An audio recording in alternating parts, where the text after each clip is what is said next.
So thank you so much for joining us tonight, and I'd love to introduce you to Patrick and Georgia Rolfe. Patrick is a production designer who's worked in film and television for 30 years, working on films such as Paddington 2, Trainspotting 2, I mean, he's going to tell you all about this, 28 Days Later, Yesterday, so a vast array of films. And Georgia is currently an assistant director, and her recent works include In the Crown, Rocket Man, and Bohemian Rhapsody. So really exciting things to talk about. And I will ask them the first question, which is very simply, to each of you, tell us what you do and your role and what your role actually is.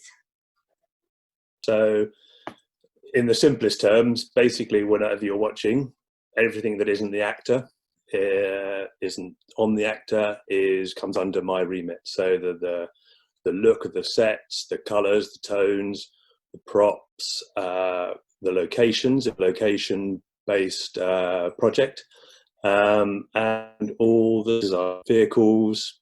So basically, most of the things that you see that aren't the actor is basically my role. And Georgia? Hi everyone, I work in the assistant directors department, and we run from my boss all the way down to what I do. We run day to day on the set. So part of my job is looking after the actors, making sure that they get to set on time where they need to be, making sure they've gone through all the correct departments, hair and makeup, and then we help running the floor, so making sure that the day goes just as planned and we get everything filmed that we need to film. Okay, so how does your role fit into the bigger picture in the kind of industry as a whole, do you think? So I get on, our projects, we're all freelance, and so our projects last for anything between 3 months and a year and a half or something like that. So depending on the size of the film, and I get on at the very early stage with the director and the producer. And really start at the sort of grassroots of the script and evolve the look of the film, the style of the film, and how that fits within the sort of remit of the producers and the distributors and the director. And then from that point right the way through to a sort of extended prep period when the rest of the team start to come on, through to the first day of filming, and then through to the last day of filming, and then it's handed to post-production. So depending on the film, if it's a heavily visual effects film, something like Paddington, then there is a lot more involvement after filming, but it tends to be that the design job is done by the end of the last day of filming, because give or take a few sort of visits to the edit to check on colours and things like that. But that sort of, so it's very much in at the beginning point, whereas Georgia starts a lot later in the process. Yeah, depending on the film. So for something like Rocket Man, there was quite a lot of rehearsals due to them dancing, the singing. So I had quite a lot of preparation before we started filming, looking after and the actors through that, whereas on a sort of standard film I would start maybe a week before filming just to meet everyone, get to know everyone. It's quite, my relationship with the actors is quite important, so it's quite nice to be able to have that week before you start filming so you get a good relationship bond with them, but yeah, usually just about a week or so before you start filming, and then I have nothing as soon as that last day on that film. That's me done. I don't really have a lot of involvement post of the filming, but I think I'll probably about that. I just a quick one just before we go to another question. Can you explain what you mean by a freelancer? Because obviously that might be something that not everybody's aware of, so it might be interesting to know. Sure. Yeah. I mean, freelance people, we're not attached to a specific company. I mean, there are companies that you can work for where you're more on a sort of staff level and you get a monthly salary and you get a contract, and then that's a rolling contract. Whereas the freelance people, which is probably 95% of the film industry and the television industry, where you get a job a contract for a specific job. That doesn't mean that you won't do another one for that company. I mean, for instance, a company like Netflix, which are one of the big producers in the sort of industry at the moment, doesn't mean you won't roll straight on to another job for Netflix. But what happens is most companies will start up purely for that script or that job. So although you may be working for Disney, you're actually working for a sort of subsidiary company of Disney's, because Disney are the overall producers, and they will be on about 10 or 12 different jobs at the same time. But you will be working for, and it's normally they make a company based on the name of the film or something like that, and that lasts for the duration of that project. And then at the end of that job, you get your last paycheck, and then you're back out into the world of looking for the next one. And you hopefully keep the gaps down to as short a time as possible. People at sort of my level, the heads of department, tend to work with an agent. So an agent will be sending scripts all the way through, and then each head of department will have their core team that they try to keep with them on every job. So you hopefully manage a team and keep them regularly employed. As a freelancer, we move from job to job, on contract to contract. That's really helpful. That's really interesting. So can you give everybody a bit of a potted history of your career to date? Okay. Well, it was back in the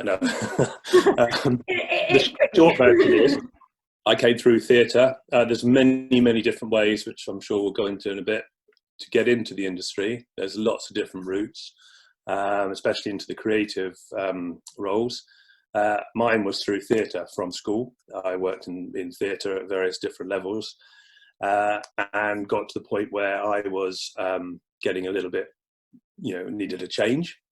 And so did a few of other people I was working with. So we literally one day, days before emails and days before the internet and everything like that, we were during our show one evening, we were watching TV in the office, waiting for in the interval or something. And we all decided that we picked a name at the credits of a program, and we wrote to that person. We physically wrote a letter, and I wrote to somebody at Thames Television, because he had the same name as me, Patrick, and he was called a floor manager. And we all wrote a letter saying, your job sounds really interesting. What is it that you do? And I'd love to have a go. And then you hear nothing. And then months later, I got another letter through the door saying, you wrote to me recently, so you have a theatre background. We work on a television programme for Thames Television called The Bill, which was a police drama that ran for many years.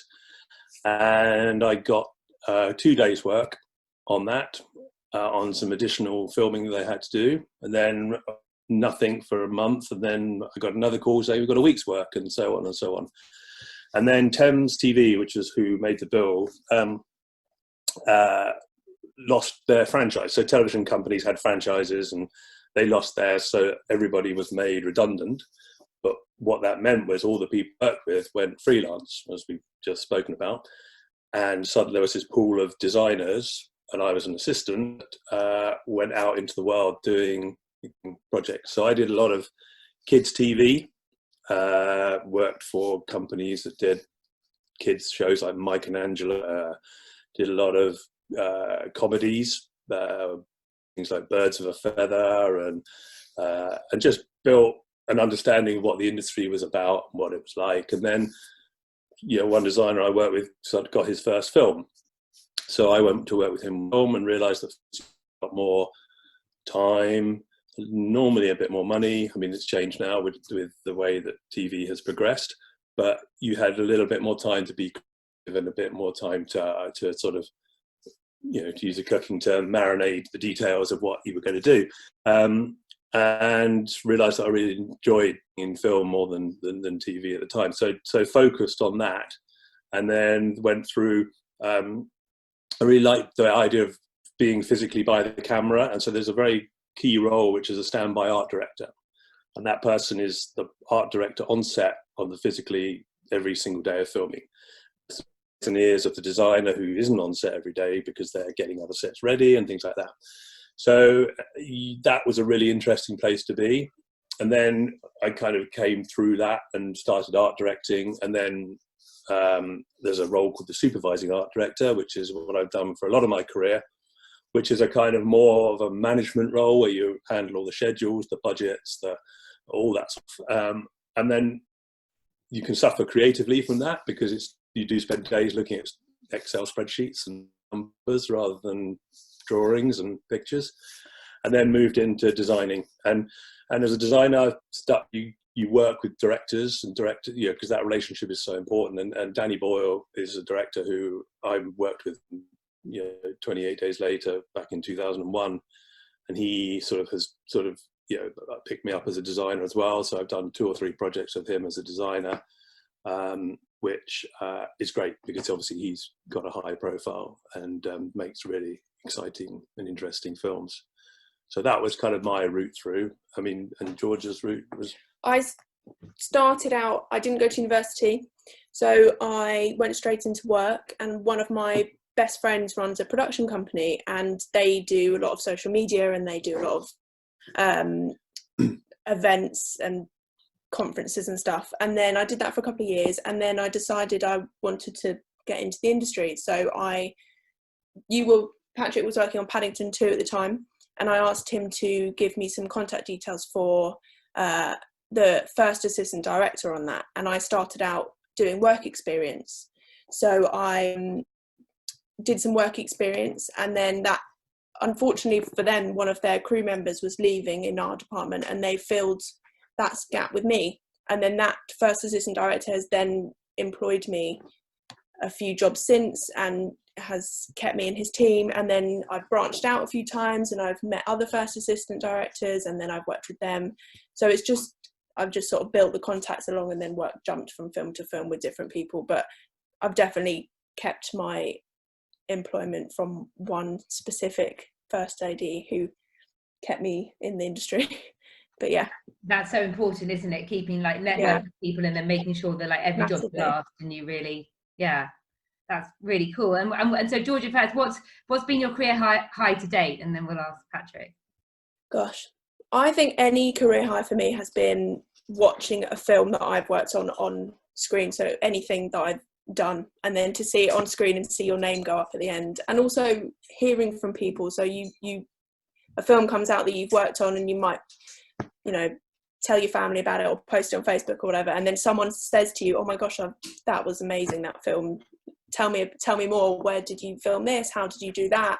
That's what I enjoy a lot about it, is being able to tell people how things work, or how we did it, or an excitement of that film, a really exciting day that we did on that one film.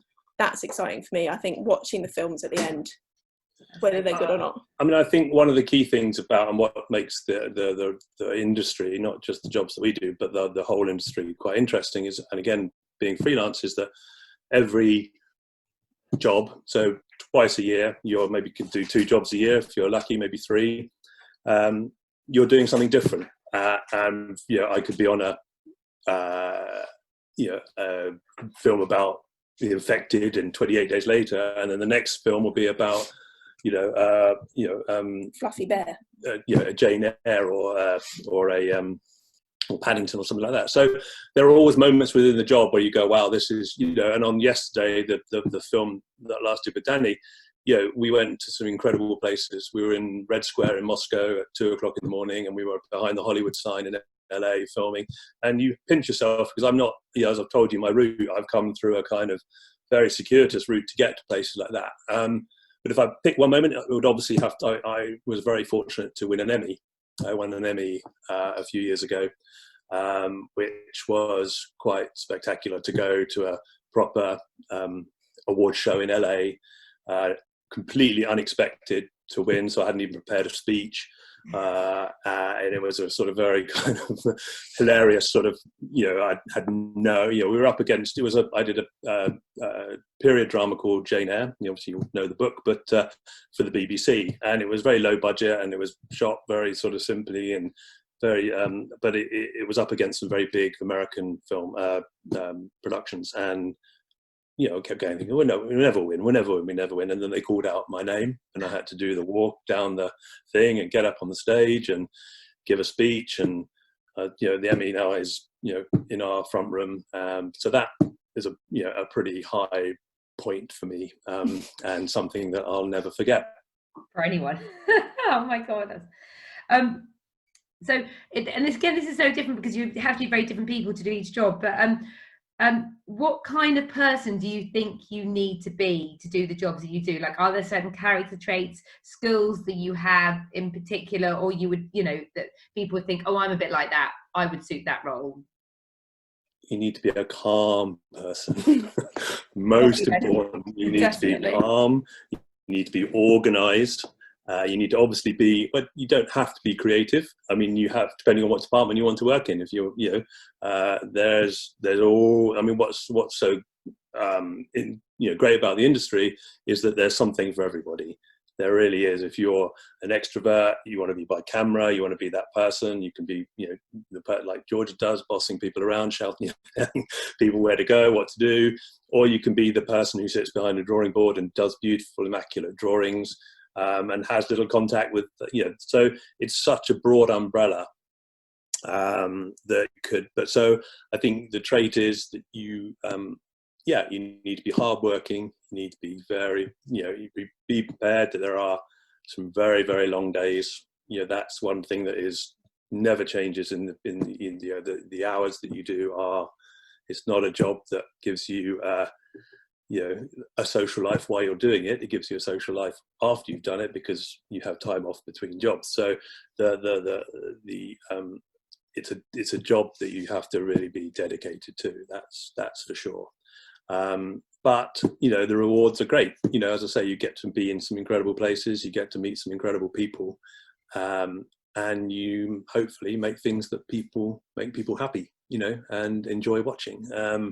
And that's a big buzz when you hear people talk about things that you've worked on. If they don't know that you've worked on it, like if you're on the train and you hear someone talking about 28 Days Later, and you sit there going, you don't know that I art directed that film, or and it's a kind of really sort of nice to hear that other people are getting pleasure out of something that you're doing. Yeah. In terms of skills, I mean, I don't think I have carried any skills. I mean, I didn't go to university, so I don't know if I've necessarily got any skills to have worked in my department. I think definitely organisation. In the assistant director's department, you need a lot of organisation. You need to be calm, 100%. You need to be very calm, good at timekeeping. I think the skills they're natural skills. Yeah, exactly. I think they're skills that you pick, you have inside you to begin with. Certainly, I mean, you can teach anything. I have members of my team that I look at and think, I can't do what you're doing, and especially in the way the industry has changed in a kind of gone from a pen and paper or pencil industry to a computer based, and some of these drawing packages or things like that. All those things are fantastic, but there's one thing which is a common sense approach to most things, and the people with common sense are the people that succeed in a way that they approach problems. And every day, from what Georgia does to what I do, I can turn up. I can talk about a set with directors and cinematographers and for months and show them drawings, show them models, but I still don't know when they walk through the door of that set on that morning that they're going to like it. Yeah, and there has been occasions where they've gone, this isn't what we talked about, and you go, yes it is, remember that day, or this or that.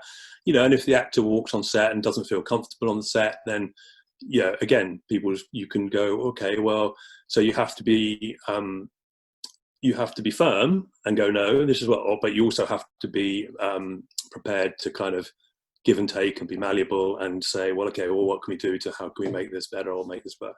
And I think probably for Georgia, if an actor turns up in the morning, doesn't want to play, then it's her job to make sure that they're, by the time they get to the set and to the director, that they're in a better mood. They're ready to, to do what they're supposed to do for that day. So Georgia, obviously you haven't gone into university, and I know probably a few people that are listening now are thinking of going to university and doing some kind of film studies. And I know we've offline had a discussion about this. So there are obvious pros as well about going to university, aren't there, Patrick? We were talking about. What do you think are the differences between not going to university, going straight in, or going to university and studying film or something, and how that can help you? Well, so my brother is currently at university in Portsmouth studying film production. Yeah, I should know that.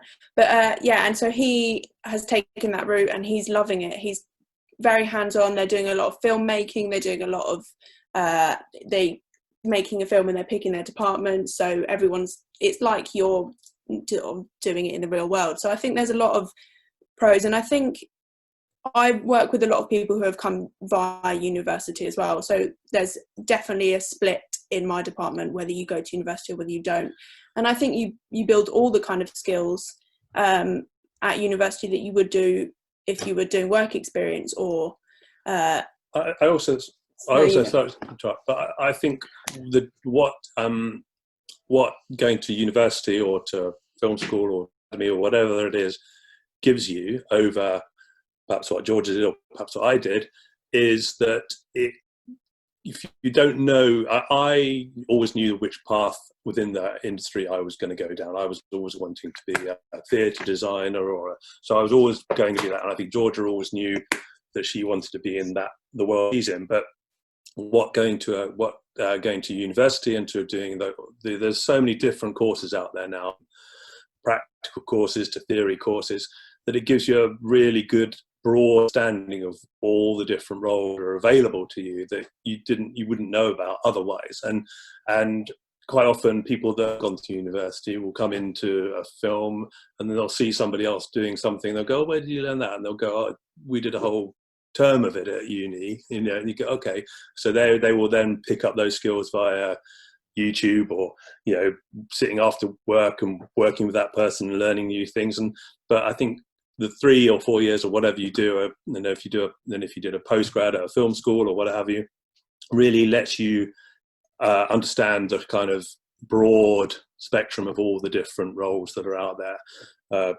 George's brother, who went to uni thinking he was probably going to be a cameraman or a DIT, as these which are these digital image technicians, has come away much more leaning towards being something more in the kind of in my world, and it's now because he's tried it and thought, okay, I see what that involves now, and maybe it's not for me, and it's easier to do that at uni.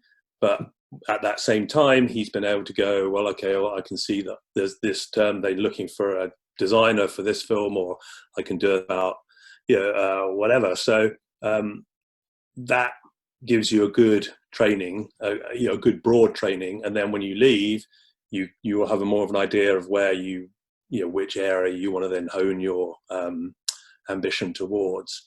That's not to say you can't do it by not going, because there's a very successful balance of people within the industry who have, as I said earlier, come from.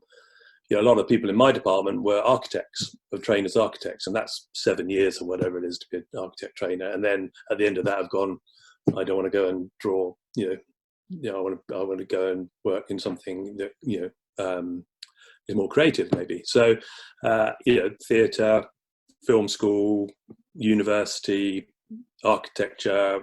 There's almost the ways in are almost endless. You just have to be dedicated and keen and passionate. So what are your suggestions for and tips for getting ahead and being noticed today? I think have a good. I think the first thing is not to take no for an answer, for one. But with that, it's a thin line between being sort of badgering and also being persistent, and it's a good thing. Not to fear rejection, because I'll start a job and I might get 100 emails once the word's got out that I've got a job, for people going, are you and I will always try to reply to everybody, but that's not always the case. And it may take sort of 3 or 4 jobs before someone who emailed me that I've got a position, because, ideally you try to keep your regular team together and all that. But I think you have to be, and then find a way to make yourself stand out from the crowd. And that is that, again, at the beginning of a job, I might see 20 people with their portfolios or their thing, not because I have a definite position to offer them, but because it's great to sort of in a memory bank, and you'll go, oh, we're strapped this week, we need another person for 3 weeks. Do you remember that person who came in and showed us their portfolio? And it's finding a way to be that person that you remember. So if it's a portfolio based thing that you're interested in, then it's having things in your portfolio that lift you out of the person that just walked out of the office that you walked in with. So, and that in an interview process, that's about being personable. That's about not being as natural as you can. And I know it's always a pressurized situation when you're sitting outside waiting to go in and meet somebody that holds the sort of career path potentially in their hands. But it's to be as natural as you can, and just be you, and don't try and be anybody else, because when it comes down to it, and be honest. I've had people who have come to me interviews with work that clearly wasn't theirs, and once they got the job, it was blatantly obvious. So I think it's building yourself a kind of, a portfolio of things that just reflect who you are, and give that person in the half an hour that you're with them everything they need to know about who you are, and why you're passionate about what you're doing. For me, it's, if you're coming to meet me for a job, it's a given that you've got the skill, because you're competent enough to do that. So it's about the other side of that that makes you the person that I go, oh yeah, so they were the one who told that funny story about when they got stuck up a tree trying to take a really lovely photograph of a sunset or something, so it's humanizing yourself. That's the thing. And you went to that, yeah. I think in my department as well, there's a lot more like we were speaking earlier, you get long contracts of a job which can last however long, but in between, in my department, we do what's called dailies. So you just run, you hear about whatever film's going, and they need an extra pair of hands, which what we are a lot in the assistant director department, is an extra pair of hands, and you would volunteer. And I think a lot of that is just saying yes to as many days as you can, just to get your name that's a really good point. Out into the world, and get people saying, oh no, I know she's free, or I remember her, she was really good. Or there's this great thing which a lot of people in my department use at my age, called, or younger or older, called Call Time. And it's a company which you sign up to, and anytime sort of work comes along, you'd get an email and say, we need a 1x runner for tomorrow at 8 a.m. in Shepperton or whatever. And that can happen on a daily basis. And if you keep saying yes, and you keep volunteering, and you get recognised a lot easier, and your name gets throughout those films with so many different people, and therefore you're networking yourself massively, and people remember you. And I think that's massively what it is, because part of my job as an assistant director as well is I work with one of the team members who would be in charge of employing people, and quite often they turn to me and they say, do you know anyone? We need 5 people for tomorrow, do you know anyone? And then I would scroll through my list of contacts and go, oh, I remember them, they were really great, they helped us out when we really needed them on a Saturday morning in central London. So I think that's quite important. And work experience is a big thing. Work experience is volunteering for that for a day, for half a day, for a week, or whatever. On Paddington 2, we had people on 2-week work experience rotas. They came for 2 weeks, and even if they were brilliant, we didn't let them stay, so we could get another person in for 2 weeks. But as a result, 20 people came through the department, of which 4 or 5 I've since worked with again since. And same with my department. there are jobs that when you're in that role, on that. You'll do things, especially like in George's department. If you go on to be a daily on an AD, it might be a big crowd scene in a muddy field somewhere in the middle of nowhere, and you'll stand at a gate nowhere near anything, asking people just to stay while they're doing a take, and that would be your day. It might be, if you come to my department, you'll be asked to make up 200 dustbin bags full of rubbish or something, so but you do that, and you do it and you enjoy it, and then they go, well, next time you come, I remember you from last time, why don't you come and do this, and so it's just a slow process of building up contacts and contacts yeah. and contacts. Contacts are the key. Contact. Network. And not being afraid to go, remember me? I came for a day's work experience, and you showed me around the sets, or and I think that's being willing to email and say, I'm free anytime, I'll come and stand in a field. You may not always get a reply from whoever but that email or that text has landed at that person, and they will have read it, and that no one will just not have read it. So I have a folder in my computer which is just all of those things, and when we're stressed or we need 20 extra people or 10 extra people, it's a resource pool to go, you emailed me 3 months ago, sorry I haven't been back in touch, but I've got 2 days work, are you free? And you might go, no, I'm already on the James Bond, or whatever you want, but that's important line of communication to keep open all the time.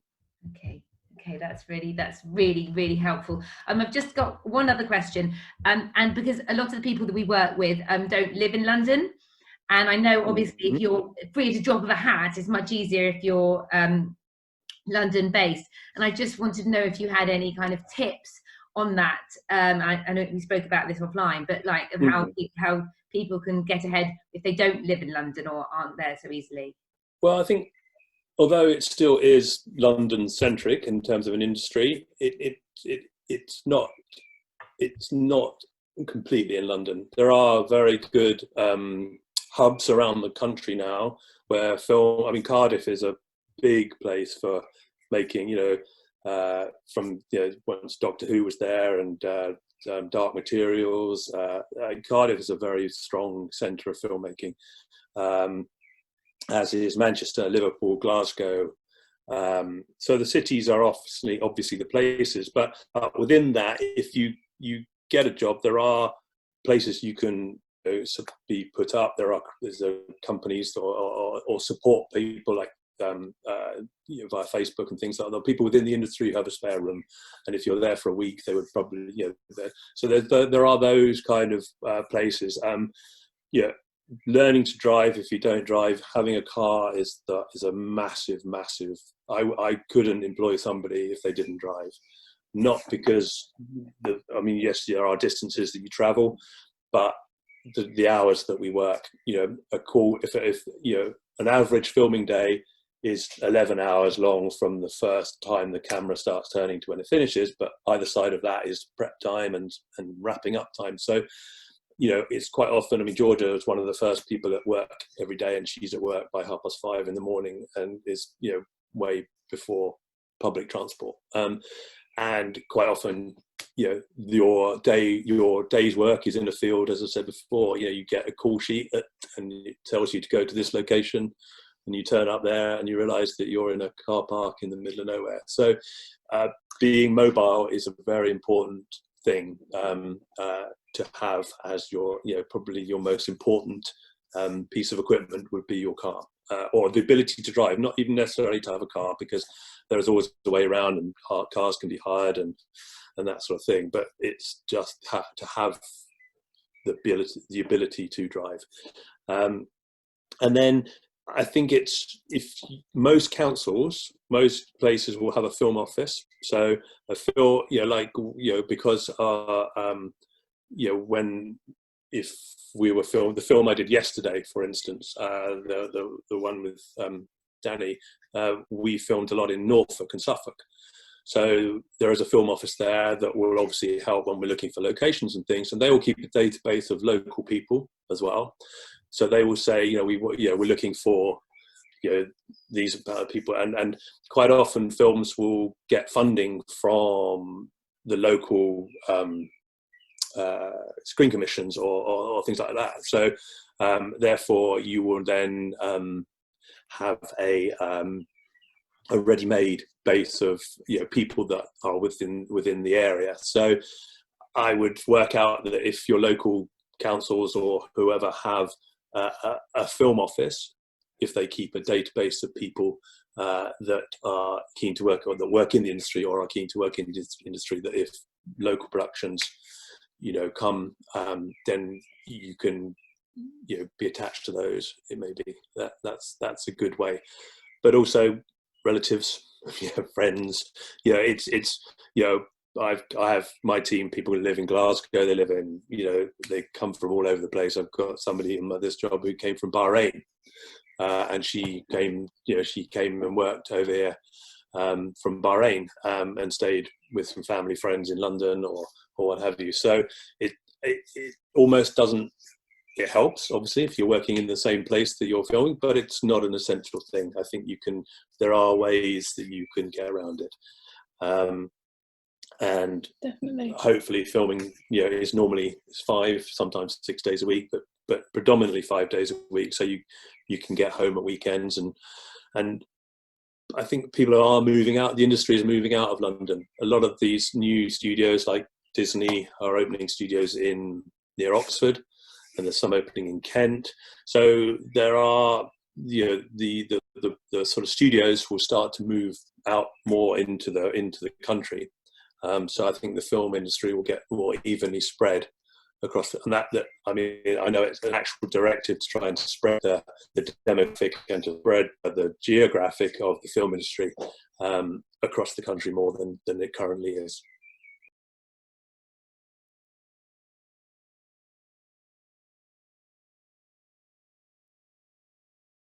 Looking at, depending on what part of the industry you're interested in, I mean, making your own films, I mean, there's so many brilliant little TikTok is just one of those weird things that just, the creativity of this lockdown has gone through the roof, and it's just having those little things, as I say, if you were then to move on and show people what you can do, little films, little animations, drawings, if you're into costumes, portfolios, cutting things out, making collages of mood boards of things, and quite often pick your favorite film or your favorite TV series and put yourself in the role of one of those people, the designer or the hair and makeup or the cinematographer or the director, and make a little mood board of that, or a little kind of storyboards, or all those sorts of things that you just have that keeps your mind. Watch films, watch TV series, watch them with a more critical eye, become sort of knowledgeable about filmmaking. There's so many brilliant things on YouTube. Listen to, not people like me droning on, but masterclasses. listen to sort of people and understand the kind of ins and outs. The ins and outs of making film. And you don't need to become sort of highbrow about it. And in fact, there's a lot of people who talk a lot of nonsense about filmmaking as well. But I think it's doing things like that give you inspiration. Find a moment in a film and think, what is it about that moment? Think about what your top 5 films are, and think about what they are that inspire you, and what roles within that film that led you to like that film. Was it the acting? Was it the way that it was lit? Was it the way it was designed? And just learn to be who you want to be in film, I think is the way.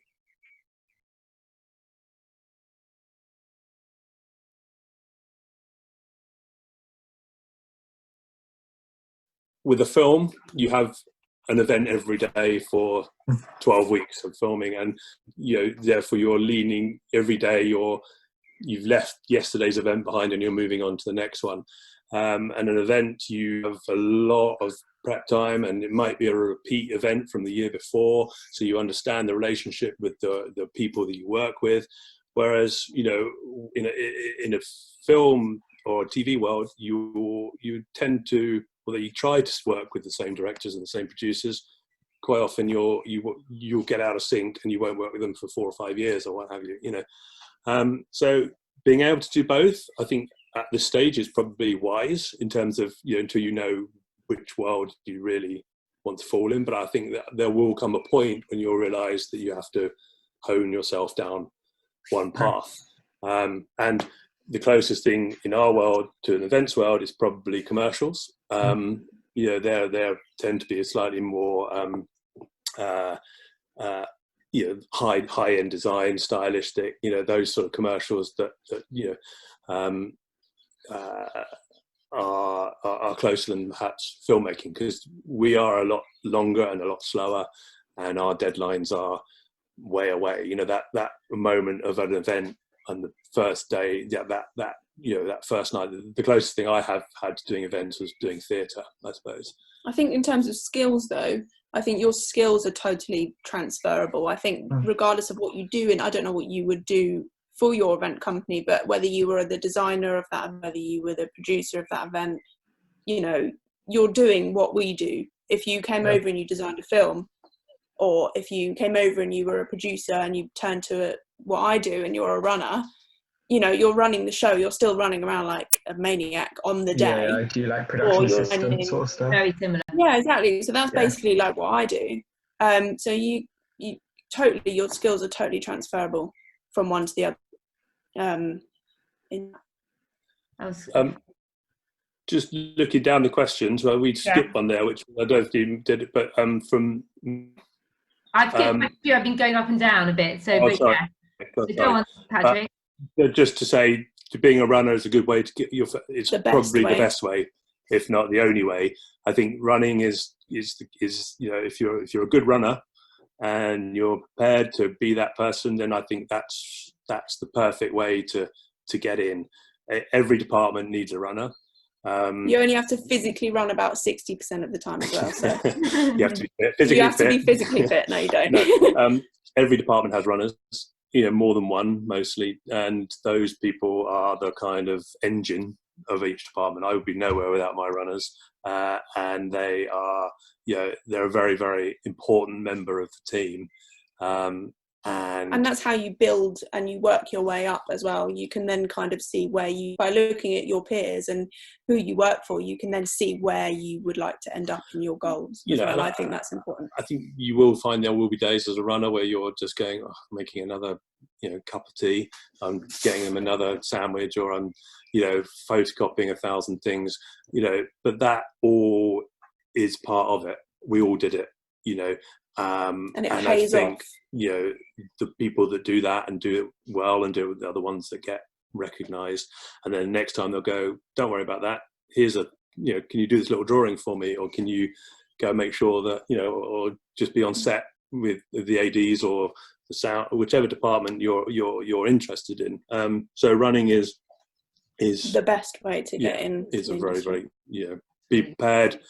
The other thing is be prepared, although is be prepared to stick at that for as long as it takes, and not be frustrated if you're not moving up in the way that you envisage. I think there is a danger that you see other people who are very ambitious and moving up and trying to do things too quickly, but it's like an apprenticeship. It's like marinating when you're cooking. It's an important part of what you do, and a lot of what you end up doing further up the chain you do because of what you did when you were a runner and how you remember, and the way people reacted to you and how you reacted to them.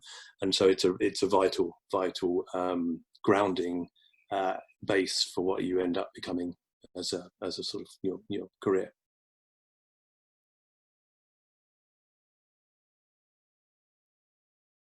Yes, to a degree. I think that is correct. Only in a way that the budgets are a lot smaller. So therefore you have to be more creative in a way of telling something that is a lot easier if you've got a few $1 million behind you to but a lot of the films that I've worked on have you sit there and you it's those late night meetings where you're going, well, we know we can't afford to do this, or we know we haven't got the time to do this, or we can't do that. What's the best way around it? And working with creative, some people like Danny Boyle, he will often want to find, one of the things that he always said to me, has always said is, well, let's try it. And in failing, we may find something better, in that sense of he will always, if you watch his films, he will try to do as little visual effects, CGI as possible. He would like to do things in camera, and sometimes it's an absolute nightmare for my department and other departments. And the challenges that he sets you on a daily basis are why we wake up and go to work. If you're on a Marvel film or a Star Wars films, the latest Mandalorian, for instance, TV series, 90% of that was made on a computer screen with an actor standing in front of a green screen, and that's not what I went into the industry for. I still want to physically make things, and I still want to give actors the environment to act in and be creative in.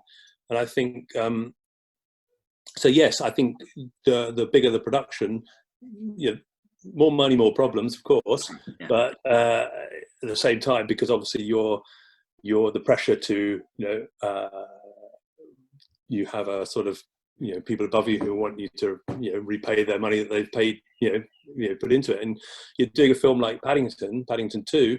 Nobody, I mean, yes, the first one did very well, but nobody thought that film was going to be as phenomenally successful as it was. And it wasn't made for, in relative terms, it wasn't, the budget for that wasn't Marvel level, or it wasn't Star Wars level at all. So again, we had days and days and weeks of finding creative ways to make something, make the film that we made. And I think if you just go, oh, we'll just get more people and spend some more money on it, and then it harnesses your creativity in a way. And in the industry, there are people who you could almost sort of slice them down the middle, who work on those films, who once the sort of wave of the Star Wars franchise came over to the UK, and all of those who will work exclusively on those films, but they'll go to a screening and they'll sit and watch the last Star Wars film, and 95% of that film they'll go, I know nothing about this. Whereas the level of films that you can work on, where you can be a part of a smaller creative team, you go to the first cast and crew screening and feel like you've touched every part of it in some way. You've been in that office when the director and the designer are rowing about the colour of the wall, or and then you're sitting there going, it should be the blue colour, or it should be the white, and you feel that you've felt every bit of that film, and that's why we're all in it. We want to be creative, rather than sit and watch, wait for your one airlock door to come through, the stormtroopers to run through an airlock door. That's not saying it's wrong, it's just a different choice. It's like working for a car industry and working for Ford and making thousands of cars every day, or working for Jaguar or Morgan and making a beautiful, bespoke car or something,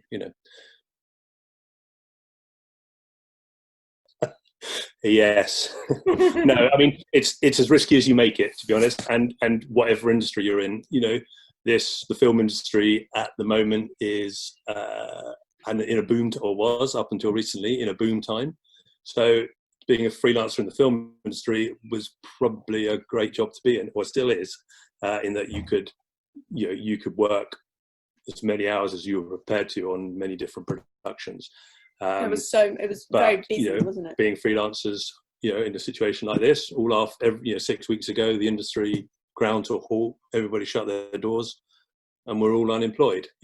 So we're not in a company. We don't have pension. You have to, all those sorts of boring things. You have to have set up for yourself, your pensions and all those things that you're not worrying about at this point. But so freelancing is risky. But if you're good, you're keen, prepared to work hard, then freelancing is a great way, because it's always interesting. You keep you change your work environment every 6 months or so, where you start a completely different project. So you don't go stale. You're not going to the same office every day. You're not switching your same computer on, and sitting next to the same person that you sat next to for the last 20 years. So, you have to be of the right mindset. You have to be a calm person, as I said earlier. You have to not worry. I know that's a very difficult thing to say, but it's you can only affect yourself and do your best, and you have to be as relaxed as you can be about being a freelancer, and go, and you have to plan and say, I can afford to have 2 months of the year off, because there will be cumulatively 2 months of this year that I won't have any money coming through the front of the door, because I'll get out of sync with whoever I'm working with, or what have you. So it does take a certain type of person. It's not for everybody. I think you build that up. If you've known nothing else, I've never worked for a company. I've never worked on a job where I've been freelance since I was 16. So I've known nothing else. So I have nothing to compare it to. And as I say, it's worked for me so far, and it's working. It works for a lot of people. But you can only try it and see what happens. Thank you. Thomas Ward, what do you would like to ask? It's Thomas. Thomas? Yes. Hi. Hello. What would you like to ask? Yeah.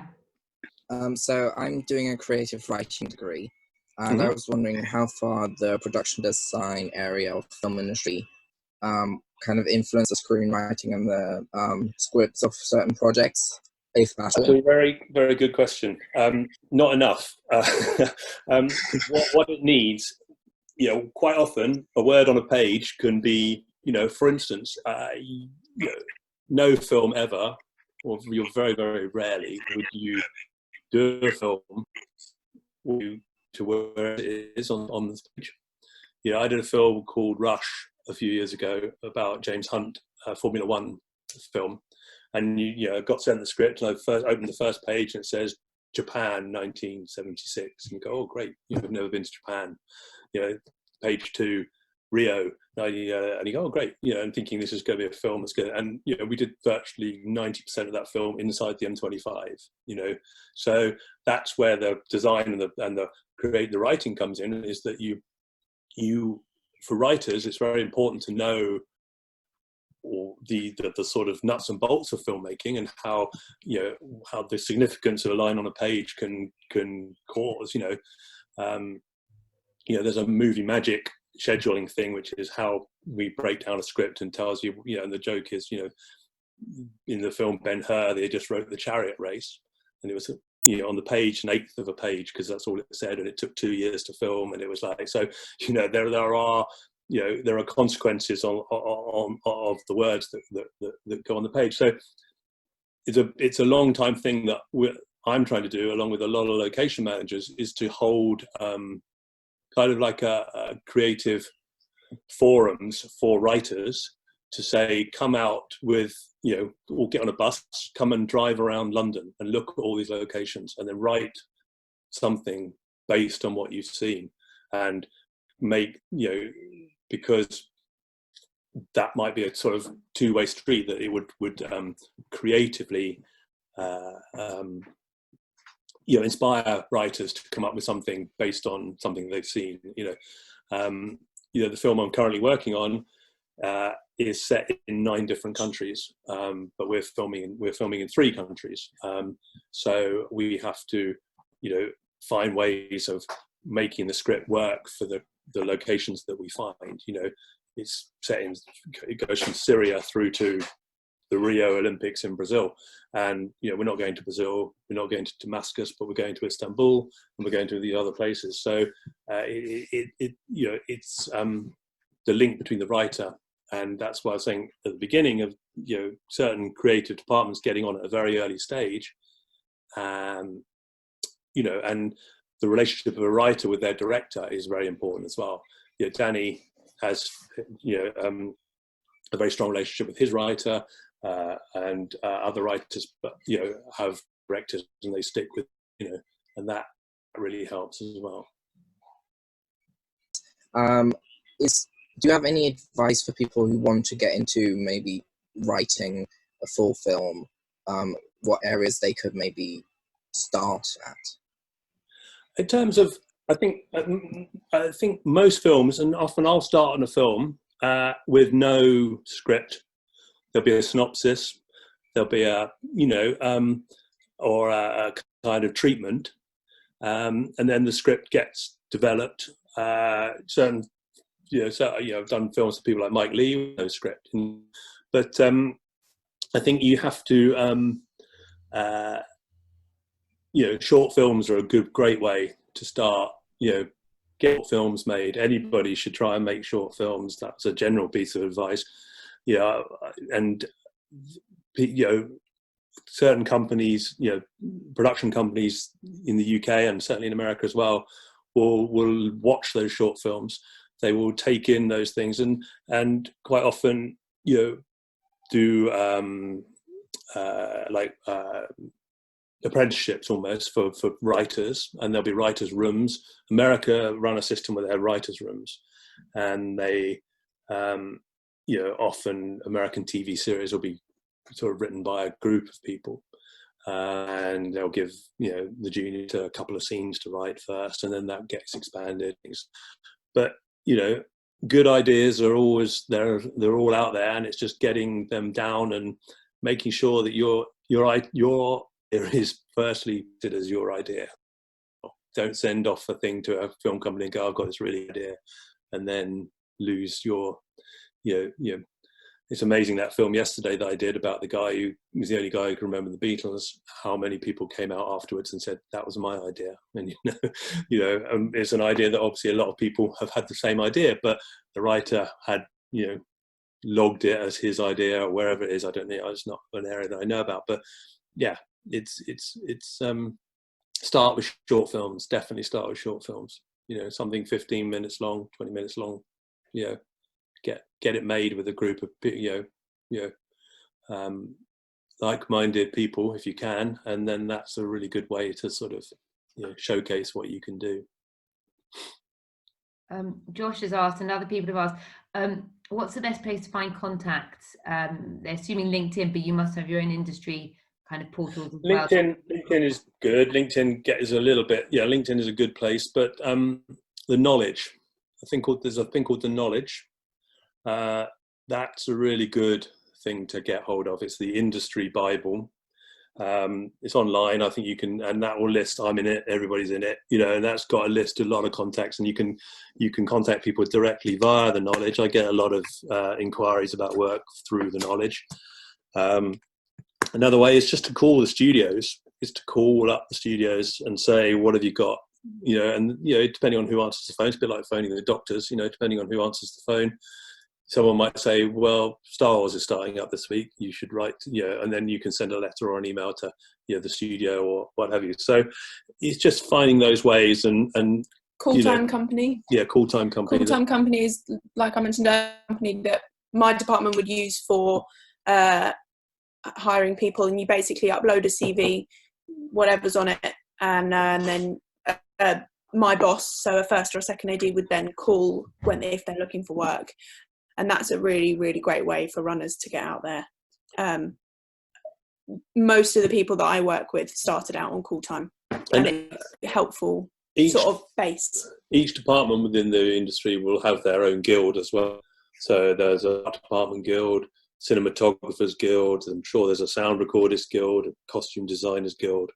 And that information is all out there as well. And just an email to their contacts there and say, I'm interested in this department. What's your advice? Or have you got any? All those things are useful things to get on. But certainly the knowledge is the main one that has everything from camera hire companies through to honey wagon companies to production designers to whatever. So it's a great sort of database of everything within the film industry. I see Hitter's got another question. Now, I do know that Hitter wants to get into animation, but she's just asked, and you can see, I'm sure you can see at the bottom anyway, do you have any film recommendations? Because she's the one that asked about, as you know, doing stuff at home during lockdown. Any film recommendations, animated or something that she should be looking at, or people in that area should be looking at? Animation. Well, I mean, animation-wise, it depends what sort of world, what sort of animation you're interested in. In terms of, I mean, obviously all the Studio Ghibli stuff and all the sort of Japanese animation is all fantastic. There's things like Persepolis, which is a great film, animated film. I mean, my film spectrum is so broad in terms of the films I like. From Elf, it's one of my favourite films. Totally entitled to you just have to pick a genre that you're really interested in, and explore it. Keep ahead of what's currently out there, but not look at the more independent cinemas and just see what's on and look at those directors. And I don't know what age people are, but Jojo Rabbit was a great, films that are just really Moonlight, films that are really, look at the films that kind of are on the best picture and look at the sort of history of those sort of films of, just fantastic, non-studio based films. Look at independent films. They're a really good way of finding a creative way of making film.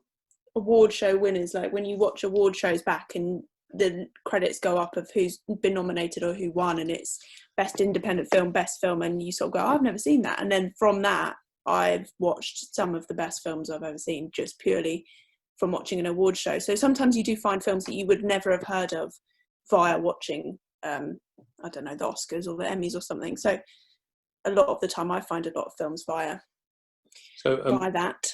Connor Todd White, yes. We were both, I was working on he asked whether we were working on any projects before the current lockdown. We were 5 days away from filming my current film. We were due to start on the following Friday from when the lockdown happened. So we were all given 2 weeks notice, and everything's been mothballed, and hopefully it will come back sometime in the near future. So until that time has happened, that time comes, we're in a holding pattern along with the rest of the film industry. And the new Fantastic Beasts film, we're literally 1 day away from filming when they said, don't come in tomorrow. We're going into lockdown. So they need to find a way of making it, controllable.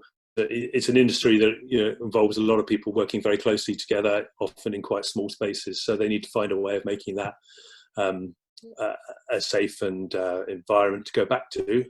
But it's an industry that is, the last 2 or 3 years, has provided more to the economy than the car industry.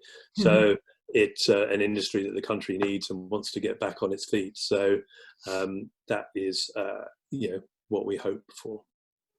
I was filming season 4 of The Crown, and I was 4 weeks away from finishing, and we've been filming since August. So we still had, I think, 3 or 4 weeks still left to go of filming to do, and it just shut down. We're filming in central London one Sunday, and then we were due back in on the Wednesday, and we never went back. So quite sad, actually. We had a whole wrap party and a load of people I might not see again for a long time that I've spent the last 6 months with, and we just it ended overnight. So that was quite sad, but we know we were very nearly done.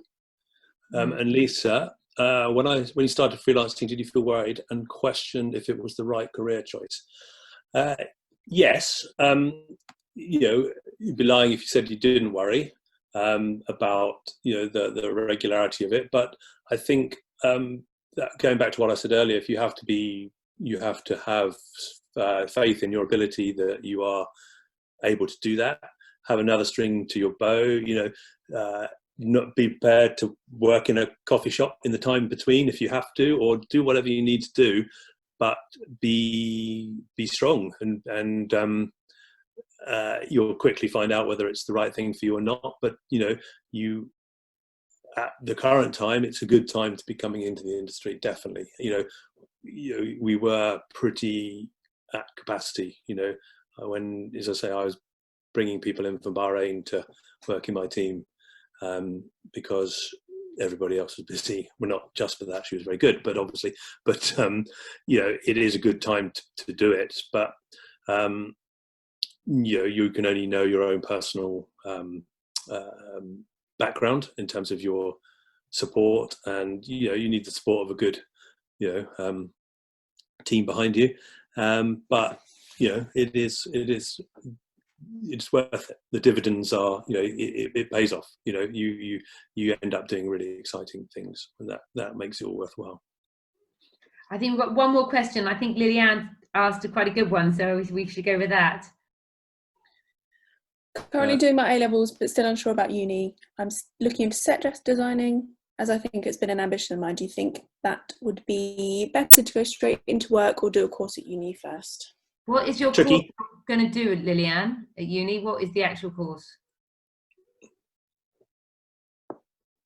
I'm unsure at the moment because I haven't really been able to look into it much, but there's been like a course that's opened at Bournemouth of set designing, and I've been looking into that for a bit.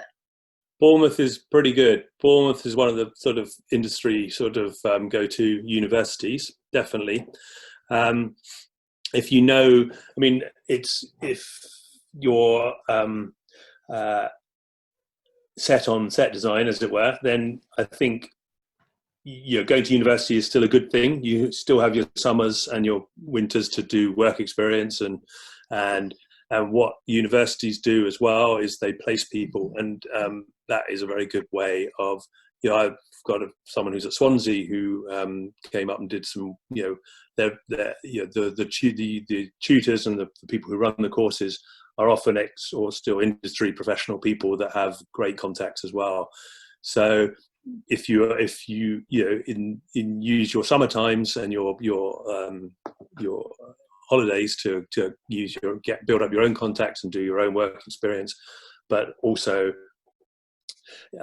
take your time. University will be able to give you that time to learn about the broad umbrella that is the art department, and then when you come and work for real art departments, you'll go, oh, what's that person doing? And you go, I like what they're doing. Oh, they're the set decorator, are they? Oh, that sounds really interesting. Or that's the graphics department over there that are doing all those interesting things. Or the concept artists, or the draftsmen, or the art directors, or there's so many different strands to an art department that when you first go in, you go, I know nothing about what it means to be a graphics person or a set decorator, and only being there and seeing the people do it, that you do start to then hone down your focus and go, well, this is more where quite often people go in wanting to be an art director and then realize that set decorators have all the fun, and do all the sort of interesting things on, so it's university is, George didn't go. Yes, and whoever asked the question, are we related? Can't you tell? Yes, we are. We are a bit of a family business in that sense. He wanted to go to university, and he wanted that time to, learn his craft and not put himself straight into a kind of freelance. I would say only what works for you, but there's no wrong way. There's definitely no wrong way. You just have to do what's feel for you, and get the best out of that way that you can. And I think university is probably a win-win. You have the chance to do the education and the continuing of your career, and who knows, when you're 2 years time, you might go, actually it's not for me, and you have still got your education behind you, and then you still have your summers to get freelance work, to get work experience and build up and make short films in the park, and do all the sort of things that will help you when you finally decide which route you want to go down. I was going to say, a lot of people that I work with are at university, and they come to work as runners in their time off to gain on-set experience or experience in the industry whilst they're still learning and studying at university. So I think it's either way, but I think from what I know, and the teachers here will tell me better than this, but it's actually encouraged, I think, as part of the course, that you go out into the industry. And certainly I think it was at Swansea, one of the whole terms is that if you can, they'll often say, if you can find yourself a placement, you'll learn more on the job than we'll be able to teach you, and it becomes as part of that your study. of the study. You know, anything from 2 weeks to you know, however long, you know, and it actually is part, you know, a requirement of the course. So my son had to do work experience, you know, as part of his course, you know, so it you know, you do kind of get the best of both worlds. But yeah. Thank you. I can't believe what an amazing, unbelievable hour and a quarter this has been. I think everybody must have had the most phenomenal insight into the industry. I mean, really, and also from 2 different areas as well, which is so great. And I'm so pleased that there've been so many people on this as well, and they've been able to there's so much you've given us, so much information you guys have given us. It's really, really helpful. Do you have any like parting remarks or anything? I would just say that you know, I'm happy that through, if it goes through Naomi, that if people do want to, you can pass on my details to people if they want to just say, hi, I was on the chat, and you know, with no promises or anything like that, but just to be, I'm able to, you know, be there for anybody who wants, certainly in a design way. If, you know, people want any advice, then I'm more than happy to be that, you know, to help. So Me too.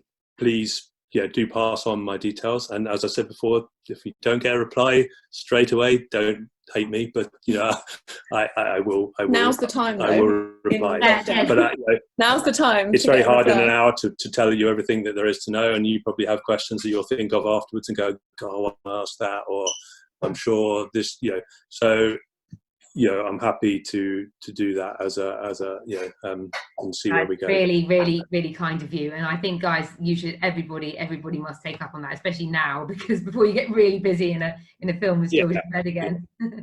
And good luck, everyone, and hopefully see you on the film set one day.